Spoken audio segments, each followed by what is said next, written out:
Well, Casey, there are a number of people within the clubby and insular world of AI who are so well known that they go by a single name. That's true. Madonna, Cher, and who else? Well, there's Dario, Sam, Ilya, various other people. And then there's Dwarkesh. Yes. Who is not working at an AI company. He is an independent journalist, podcaster, public intellectual, blogger. He hosts the Dwarkesh podcast, which has had a number of former Hard Fork guests on it. And he is, I would say, one of the best-known media figures in the world of AI. Yeah, absolutely. Dwarkesh seemingly came out of nowhere a few years back and quickly became well respected for his highly technical, deeply researched interviews with some of the leading figures, not just in AI, but in also history and other disciplines. He is a relentlessly curious person, but I think one of the reasons why he is so interesting to us is on the subject of AI, he really has just developed an incredible roster of guests and a great understanding of the material. Yes, and now, as of this week, he has a new book out, which is called The Scaling Era, an Oral History of AI, 2019 to 2025.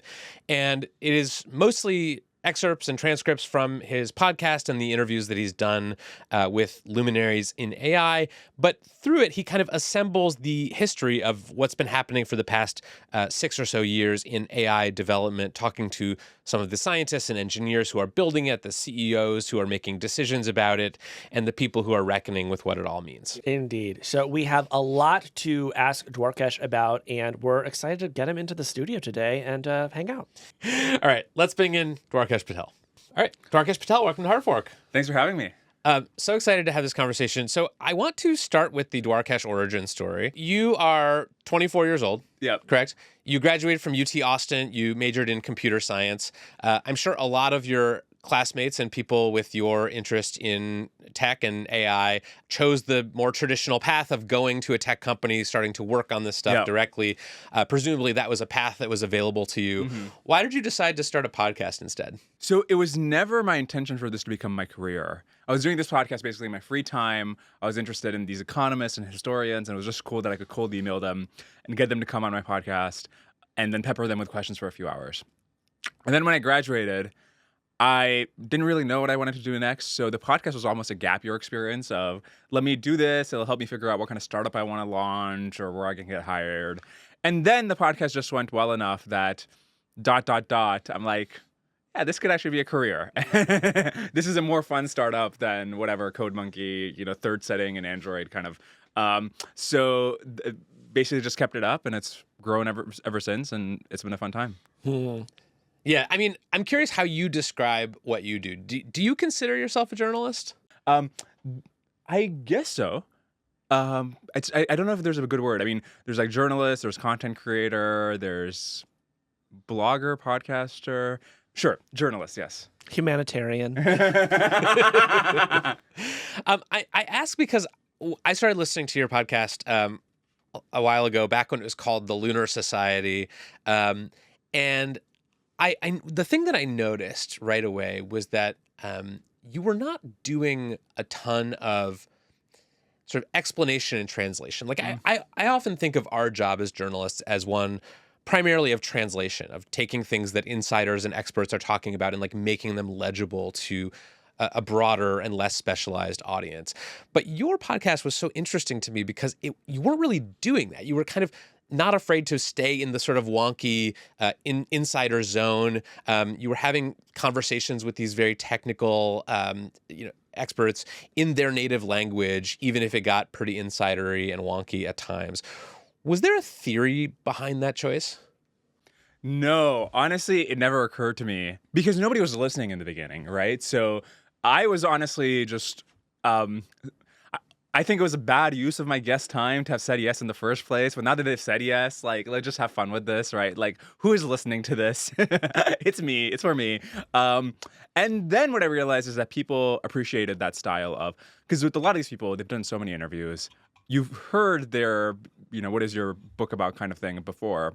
The intuition I always go for is pretend like you're at dinner with this person. And if you're at dinner with them, you just ask them about your main cruxes. Like, here's what's going on here. Here's why I disagree with you. You tease them about like their big ideas or something.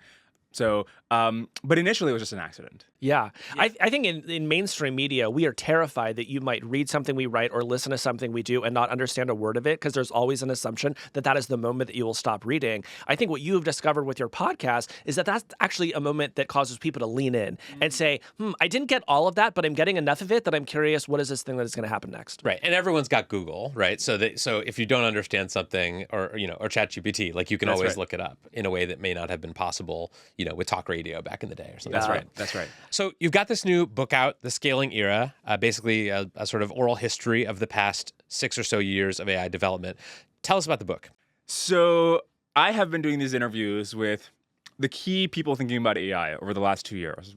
CEOs like Mark Zuckerberg and Demis Hassabis and Dario Amodei, researchers at a deeply technical level, economists who are thinking about what will the deployment of these technologies be like, philosophers who are talking about these essential questions about like AI ethics and how will we align systems that are millions of times more powerful or at least more plentiful. And these are some of the most gnarly, difficult questions that humanity has ever faced. Like, what is the true nature of intelligence, right? Or what will happen when we have millions of intelligent machines that are running around in the world? Is the idea of superhuman intelligence even a coherent concept? Like, what exactly does that mean? And what exactly will it take to get there, obviously? So it was like such a cool experience to just see all of that organized in this way. We were like have annotations and definitions and just beautiful graphs. My co-author, Gavin Leach, and our editor, Rebecca Hescott, and the whole team just did a wonderful job making this really beautiful artifact. So that's the book. I also really liked the way that the book sort of slows down and explains some of these basic concepts, footnotes the relevant research. Like you really do, it is more accessible than I would say the average episode of the Dwarkesh podcast, in the sense that you can really start from, like I would feel comfortable giving this to someone as a gift who doesn't know a ton about AI and sort of saying like, here, this is sort of a good primer to what's been happening for the past few years in this world. And it won't treat you like an idiot. Like a lot of these other AI books are just about this, big picture, how will society be changed? And it's like, no, to understand AI, you need to know like what is actually happening with the models, what is actually happening with the hardware, what is actually happening in terms of like actual investments and CapEx and whatever. And we'll get into that. But also because of this enhancement with the notes and definitions and annotations, it's written for like a smart college roommate in a different field. Yeah. One question that you asked at least a couple people in your book, some version of, was basically what's their best guess at why scaling works? Why pouring more compute and more data into these models tends to yield something like intelligence? I'm curious what your answer for that is. What's your current best guess of why scaling works? I honestly don't think there's a good answer anybody has. The best one I've heard is this idea that intelligence is just this hodgepodge of different kinds of circuits and programs. And this is so hand-wavy, and I acknowledge this is hand-wavy, but you got to come up with some answer. And that fundamentally what intelligence is this pattern matching thing, this ability to see how different ideas connect and so forth. And as you make this bucket bigger, you can start off with noticing, does this look like a cat or not? And then you get to higher and higher levels of abstraction. Like, what is the structure of time and the so-called ether and the speed of light and so forth? Again, so hand-wavy, but I think it ultimately will just be this hodgepodge. It does strike me that this just sort of feels similar to the way that human beings work. Like you're born into the world and you just essentially get blasted with data for many, many years until you have some kind of symbolic understanding of everything, and then you go from there.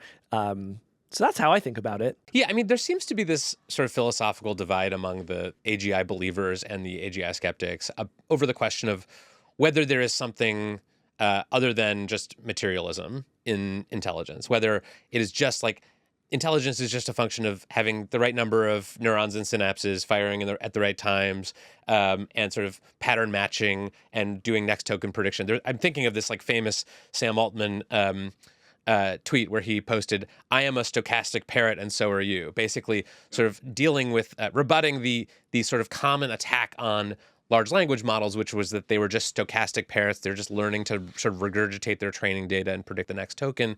And among a lot of the sort of AGI true believers that I know, there is this feeling that we are just essentially doing what these language models are doing in predicting the next tokens or synthesizing things that we've heard from other places and regurgitating them.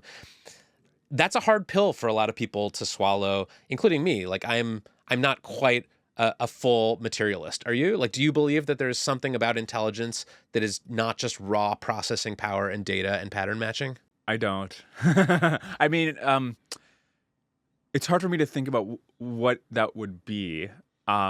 There's obviously religious ideas about there's maybe a soul or something like that, but separate from that, something we could like sort of have a debate about or analyze.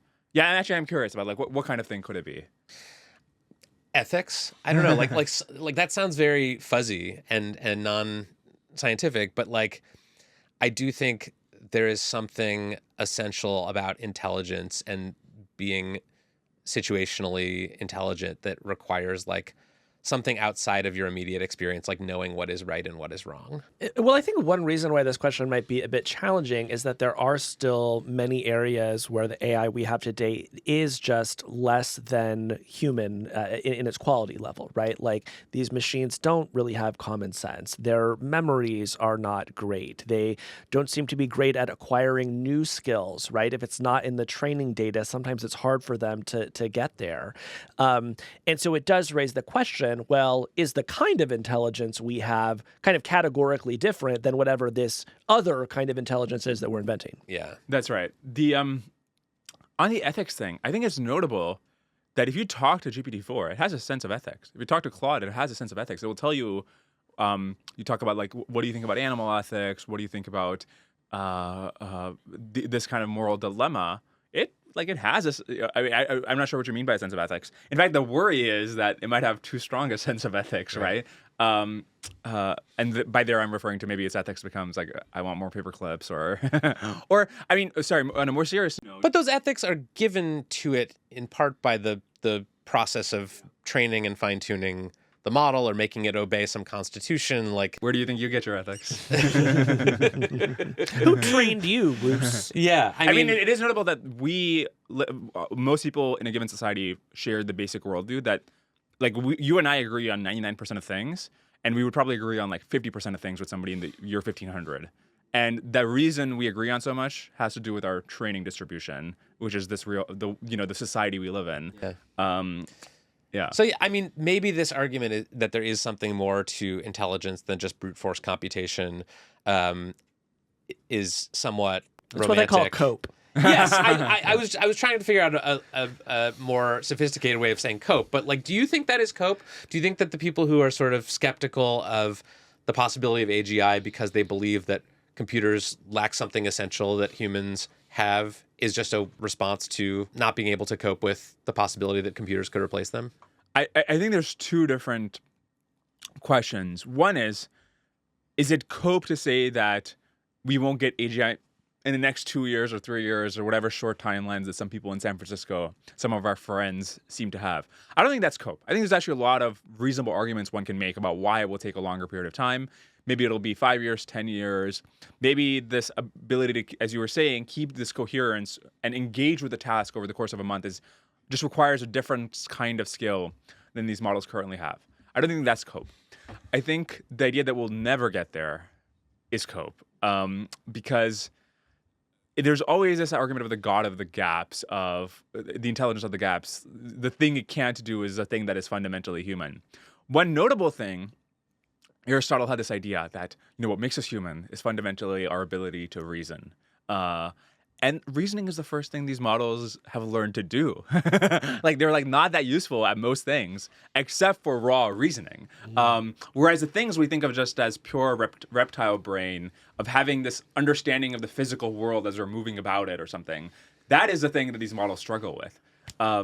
So we'll have to think about what is the archetypical human skill set as these models advance. That's fascinating. That never actually occurred to me. I think it speaks a lot to why people find them so powerful in this sort of like therapist, mentor, coach role, right? Is that those figures that we bring into our lives are often just there to help us reason through something. And these models are increasingly very good at it. Yeah. Yeah. In your conversations with all these AI researchers and industry leaders, are there any blind spots that you feel they have consistently, or places where they are not paying enough attention to the consequences of developing AI? I think they do not, with a few notable exceptions, they don't have a concrete sense of what things going well looks like and what stands in the way. If you just ask them what the year 2040 looks like, they'll say things like, oh, we'll cure cancer, we'll cure these diseases. But what is our relationship to billions of advanced intelligences? How do we do redistribution such that it's not your or my fault that we'll be out of a job, right? There's no in principle reason why everybody couldn't be better off, but there shouldn't be this zero something where we should make sure the AIs don't take over, and we should also make sure we don't treat them terribly. Something else that's been on my mind recently that you're sort of getting at is, or that maybe you were getting at with your question, Kevin, is how seriously do the big tech companies take the prospect of AGI arriving? Because on one hand, they'll tell you, we're the leading frontier labs, we're publishing some of the best research, we're making some of the best products, and yet it seems like none of them are really reckoning with any of the questions that you just raised. It sort of makes sense, even saying some of the stuff that you just said right now, which seems quite reasonable to me, would sound weird if Satya Nadella were talking about it on an earnings call, right? And yet at the same time, I just Quarter four was so strong with 4,000 happy AIs growing 10% year over year. Right. But like, on some level, it's weird to me. You know, somebody recently was talking to me about Google and was sort of saying if you look at what Google is shipping right now, it doesn't seem like they think that very powerful intelligence is going to arrive anytime soon. What they're taking seriously is the prospect that ChatGPT will replace Google in search, and that maybe if you actually did take AGI seriously, you would have a very different approach to what you were doing. So, as somebody who has like talked to the CEOs of these companies, I'm curious, how do you rate how seriously they're actually taking AGI? I think almost none of them are AGI pilled. Like, they might say the word AGI, but if you just ask them, what does it mean to have a world with like actually automated intelligence? There's a couple of immediate implications. So right now, these companies are competing with each other for market share in chat. If you had a fully autonomous worker, even a remote worker, that's worth tens of trillions of dollars. That's worth way more than a chatbot, right? So you'd be much more interested in deploying that kind of capability. I don't know if API is the right way. Maybe it's like a virtual machine or something. I'd just be much more interested in developing the UI, the guardrails, whatever, to make that work than trying to get more people to use my chat app. And then I also think compute will just be this huge bottleneck. If you really believe that what compute buys you is a human level. Human intelligence is worth a lot, right? Like, let's just look at average GDP per capita is like $70,000 or something. So I would just be interested in getting as much compute as possible to have it ready to deploy once the AIs are powerful enough. One of the things I really enjoyed about your book is getting a sense not just of what the people you've interviewed think about AI and AGI and scaling, but what you believe. And I have to say, I was surprised at the end of the book, you said that you believe AI is more likely than not to be net beneficial for humanity. Yeah. And I was surprised because a lot of the people you talk to have quite high P-dooms. They're quite worried about the way AI is going. Yeah. That seems not to have spread to you. Like, you seem to be much more optimistic than some of your guests. So why, is that just a quirk of your personality, or why are you more optimistic than the people you interview? So if you have a P-doom of 10% or 20%, that is, first of all, unacceptable. The idea that everything you care about, everybody you care about, would in some way be extinguished, disempowered, so forth. That is just an incredibly high number. Just like, let's say nuclear weapons is like a doom scenario. If you're like, should I go over the war with this country, and there's a 20% chance that there's no humans around, you should not take that bet. But it's harder to maybe express the kinds of improvements which are. I mean, this will sound very utopian, but we do have peak experiences in our life. We know that, or we have people we really care about. We know how beautiful life can be, how much connection there can be, how much joy we can get out of whether it's learning or curiosity or other kinds of things. And there can just be many more people, us, digital, whatever, who can experience it. And there's another way to think about this, because it's fundamentally impossible to know what the future holds. But one intuition here is, imagine I gave you the choice. I'll send you back to the year 1500.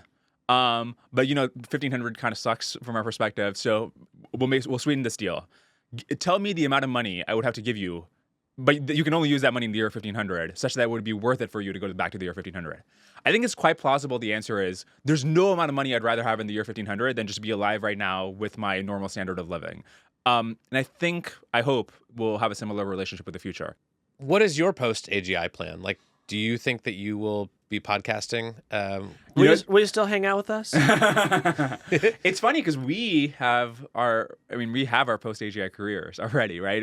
Even after the AGI comes, they might automate everybody else in this office, but you and I will just get in front of a camera and... That there will still be value in sort of like having a personality, being able to talk, explain, being somebody that people relate to on a human level. That's right. I think so. I am curious, though, because a thing that I know about you from our brief interactions and just, reading things that have been written about you is that you believe in learning broadly. You have been described as a person who's being on a quest to learn everything. I think Sounds a lot exhausting. Casey's on a quest to learn nothing. I'm on a quest to learn what I need to learn. Yeah. Just-in-time manufacturing. Yes. I think a lot of people right now, especially students and younger people, are questioning the value of accumulating knowledge. We all have these like pocket oracles now that we can consult on basically anything. And sometimes I think I was at a school last week talking with some college students, and one of them basically said they felt like they were a little bit like the taxi drivers in London who still had to like memorize all the streets even after Google Maps was invented, and that was sort of like obsolete. Like they felt like they were just sort of doing it for the sake of doing it. I'm curious what, for you, the value of broad knowledge accumulation is in an age of powerful AI. The thing I would say to somebody who is incredibly dismayed is like, why am I going to college? Why is any of this worth it? Is if you believe ASI is going to be here in 2 years, that's fine. I don't think that's particularly likely. And if it is, what are you going to do about it anyways, right? So might as well focus on the other worlds.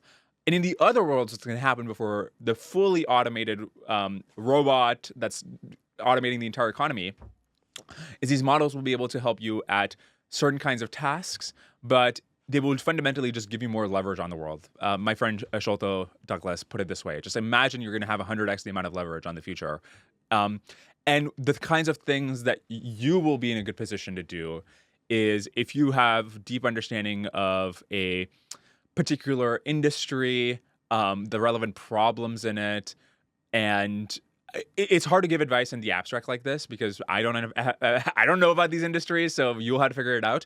But this is probably the time to be the most ambitious, to have the most amount of agency, to actually, these models currently aren't really good at actually doing things in the real world or even the digital world.